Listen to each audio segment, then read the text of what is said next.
PSM Makassar bangkit dari keterpurukan di AFC Cup 2023. PSM Makassar mengemas kemenangan pertama dalam Piala AFC ketika menjamu Hougang United di Stadion Kapten Iwayan Dipta, Gianyar, Bali, Rabu 25 Oktober malam. Setelah kalah dari Haiphong dan Sabah, PSM tampil agresif. Upaya Hougang merebut poin dalam laga tandang kali ini menghadapi ujian berarti dari tuan rumah.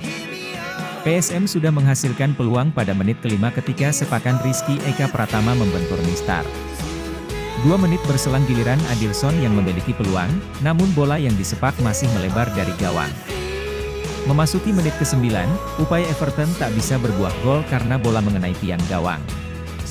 Gol PSM pada laga ini baru tercipta pada menit ke-22. Sepakan bebas Zaki Ashraf disambut sundulan Yuran Fernandes. Sesaat sebelum bola masuk ke gawang, Safruddin Tahar mencocornya dan tercatat menjadi pencetak gol. 7 menit berselang Yuran melakukan aksi individu yang apik di kotak penalti Hougang dan menuntaskan peluang dengan sepakan kaki kiri. Skor menjadi 2-0.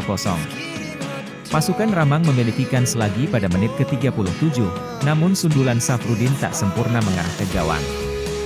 Setelah memimpin 2-0 pada babak pertama, PSM punya peluang lagi pada awal babak kedua.